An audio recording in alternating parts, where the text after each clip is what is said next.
Hi, I'm Hi. Joanna Acevedeo, Associate Poetry Editor for West Trade Review. I'm here with Anthony DiPietro, who is a gay Rhode Island, USA native, whose career has been in community-based organizations and art administration. He earned a creative writing MFA from Stony Brook University, where he also taught courses and planned and diversified arts programming. He now serves as Associate Director for the Rose Art Museum in Walton, Massachusetts. As a graduate of Brown University with honors in creative writing, his poems and essays have appeared in numerous reviews and anthologies. His first chapbook, Congratulations, and Thanks. Walkthrough, a series of poems composed on a typewriter during the pandemic lockdowns, is now available from Seven Kitchens Press. And his full-length poetry collection, Kiss and Release, will appear from Unsolicited Press in 2024. Can't wait. His website is anthonywriter.com. As a gay or queer poet, who were your influences creatively and uncreatively? Who is in your canon?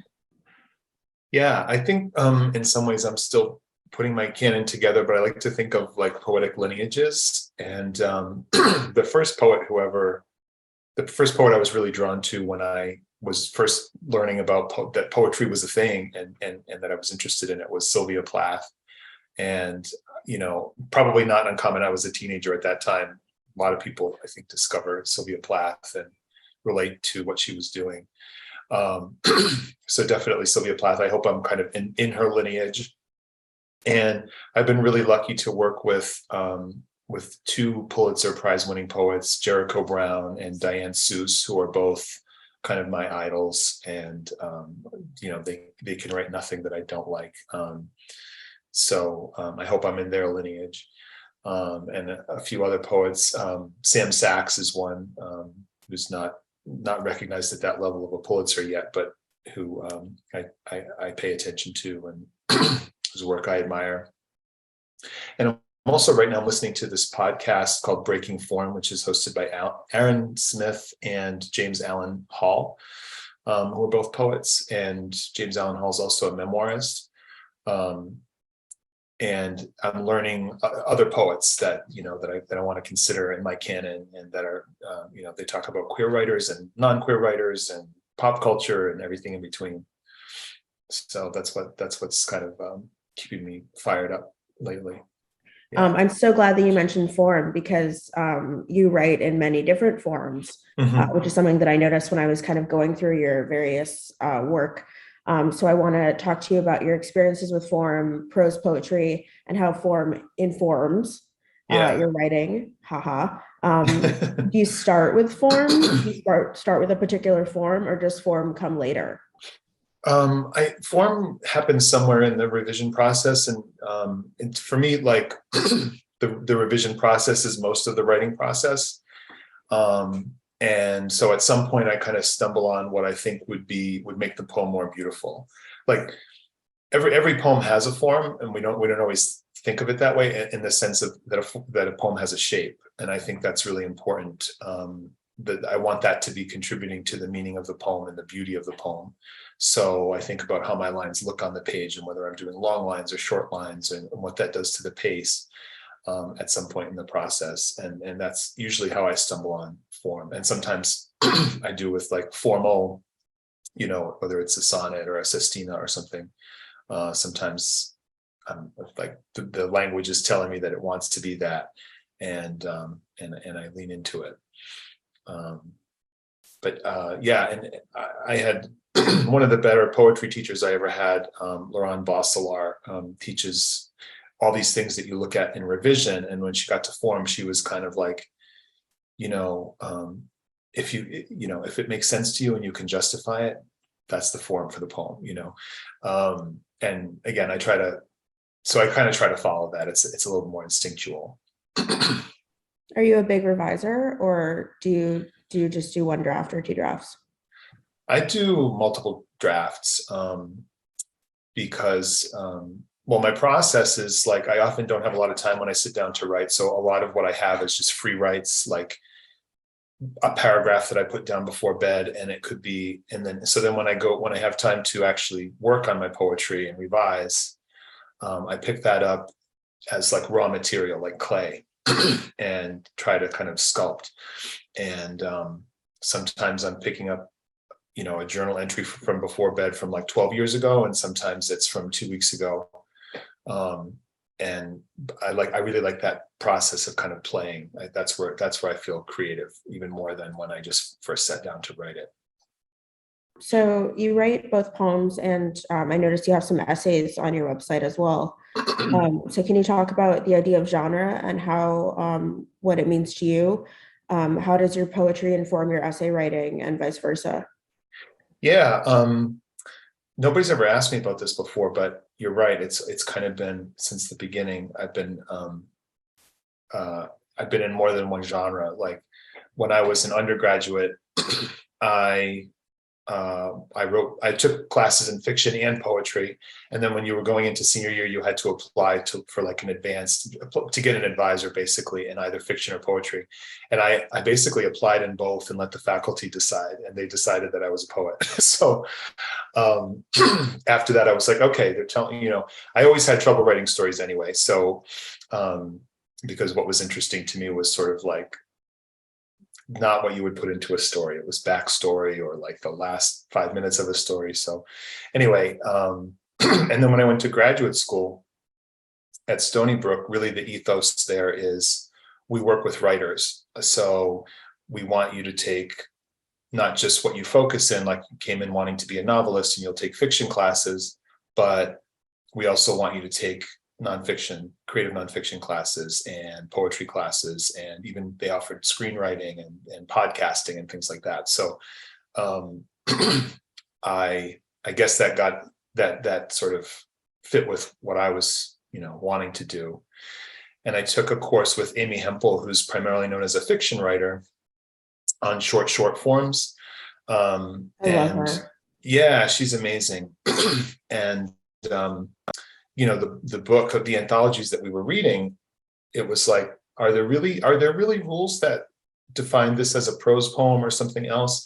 I love to, when I'm like teaching or talking about prose poetry, I love to pull out Girl by Jamaica Kincaid, which was first published as fiction, but it's also been anthologized as an essay and as a poem. And it doesn't have a beginning, middle, and end like a story would.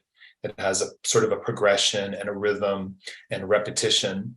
So those are poets' tools, rather than a traditional, let's say, fiction tools. So I feel like you can be cross-genre or hybrid, and you kind of just have to follow what the language wants. And and the other thing about this, when I was thinking about this, was that a lot of people, I've been thinking about the definition of what poetry is or a poem is. And a lot of people will put emotion in that definition somewhere. And sometimes I forget that that's like, is that essential? I think about the sound and the visual and other things, the type of language you would use in a poem, but does it have to have like an emotion at its heart? Because I guess for me, ideas and emotions kind of live together in the piece, and I'm okay with that. But some people would say your thoughts and ideas are for essays and your emotions are for poetry, but I guess I don't make a hard distinction like that. Speaking of kind of the disassembly of ideas, I think your poems, I think they definitely disassemble ideas and then kind of reassemble them. So I want to talk about the concept of like ruining and breaking things down. I'm thinking we just accepted your poem, Loving All These Men is what I think, and how a poem can be a way to kind of break down an idea and then put it back together again. So I wanted to hear your thoughts on that concept a little bit. Yeah, I really appreciate that reading. It's definitely something where sometimes an idea will get in there, and I'll just kind of almost discuss it with myself, or see where it takes me. And my interests are varied. So like I read a book about habits and how the brain processes and what the role of habit is in brain and behavior. That poem, the morning habits one, I read that. Yeah. Yeah. So suddenly I have a poem about habits. And I think also I started that poem. Is that the same one where I started that says something like science says we have 70,000 thoughts per day, which is not a true fact, but science decides we can't actually count the thoughts.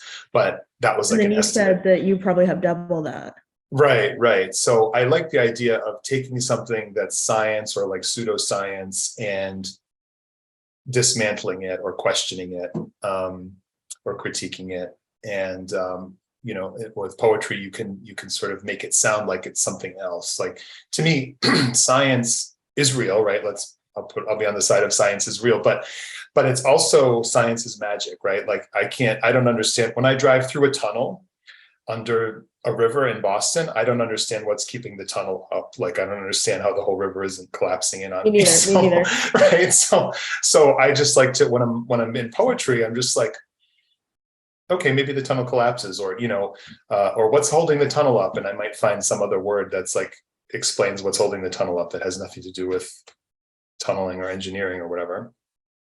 I once was at a reading, and I was reading in this big art gallery space that was 2 floors and open, and so I had to really use my poet projecting voice, right? And I picked the poems that I thought were my slammiest poems, like slam poetry.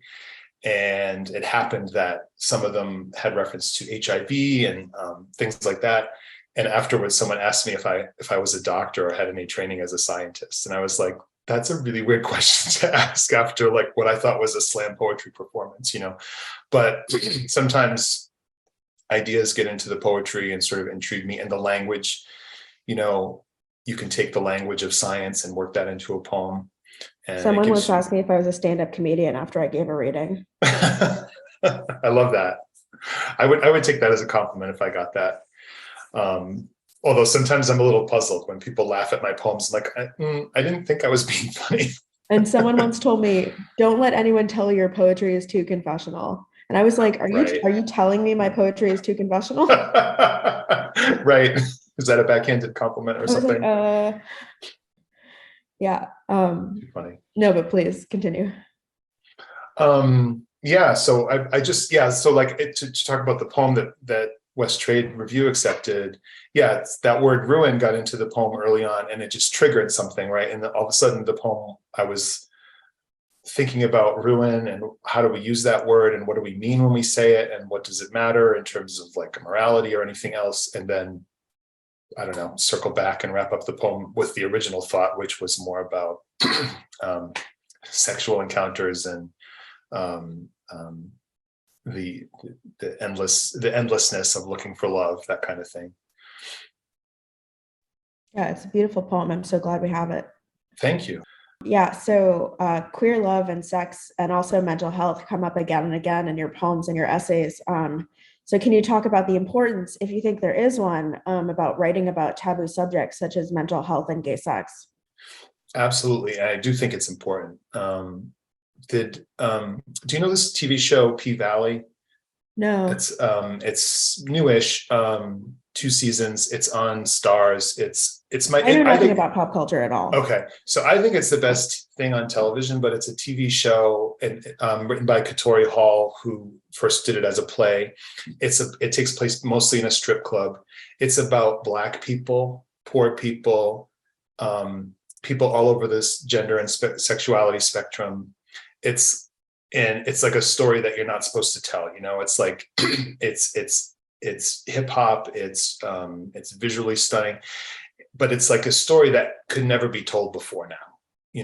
It's the first show I've seen that takes place in the pandemic. The new season takes place in the pandemic. And so to me, it's like so cutting edge, and it's so like, yeah, the Greeks didn't have a version of this story because it's about like poor Southerners, sex workers and like people who are trying to get out of their town and stuff. And although some are trying to stay, but anyway, to me, it's like, I think there's certain things that are sort of innately compelling, and taboos is one of them. And I think that we have to tell these stories that have never been told before. Like someone asked me during grad school, like, I like your writing, but why does it have to be so gay or something like along those lines? Like, why are gay people so interested in telling their stories, in these first person narratives and autobiographical and stuff and sexual, and I'm just like, A, that's what I know, but B, there's not like this whole history of writing about that, it's new. It's what hasn't been told before. That to me is really the heart of it. It's what hasn't been told before. So yeah, so that is all really important to me. And there's the mainstream maybe pushes against that, like the feedback that I got in grad school, but there's also vehicles and publishers who welcome that. And a hunger for it. Yes, absolutely. And I think like the book that's coming out in 2024, I sent it to my publisher because their website said something like, do you love the F word? Because we like the F word. Like, have you been rejected because you use the F word? Like, send it here, we'll read it. And a funny thing is that like people, sometimes I'll publish a poem and people will go, like people in my family and friend group will be like, that one was really filthy, and I'll be like, I don't think so. I'm like, did you really read it? I think it's between the lines, but then they'll show me the like F word and dick is in there and whatever. I'm like, well, whatever. That's not really a dirty word, is it? Like we can say those words. No, I think it's great. Thank you. I think it's great. I've been reading over some of my own work and I'm like, that one's a little out there. Someone will love it, right? And someone will. Someone will. Someone maybe needs to read it. Yeah, someone might need to. Yeah. So I know that you have the book coming out in 2024, and you have your chapbook. But what can we expect to see from you in the future? What's next? Yeah, thank you for asking. Actually, I have several projects, and it's funny, they're in 3 different genres. So I have a memoir that I've worked on, which is about mental health and relationships. I grew up with a parent who was mentally ill, and then my first really significant relationship was with someone who ultimately was an alcoholic. And when I would write about those things in workshop, eventually I got the feedback that like the more you write about, the more I read your stuff, the more I'm not sure whether you're talking about your dad or your lover. And that let me know that I had something on my hands. So the memoir is kind of about like the parallelisms between what I grew up with and what I ended up with in my adulthood. I also I'm trying to write a gay rom-com screenplay. So I did a little bit of screenplay writing in grad school and really loved it. And I'm like a third of the way into that. And that's really interesting too in terms of forms, because rom-coms are so formulaic, but they're still flexible, just like poetic forms, like you can fit a lot into them. So I'm having fun with just weaving in what's more my interests and my experience into a rom-com kind of formula. And then I'm also working on another poetry book, which right now is tentatively titled House Party, because house and party are the 2 things I'm interested in. Like in the era of the pandemic, parties is one of the things that went away that I really missed, was, being able to be around people and celebrate and those, that's like a long tradition of like people who met their mates at parties, and your life can change by going to a party. That's how I met mine. Yeah, and then simultaneously that like our house became where we spend all our time.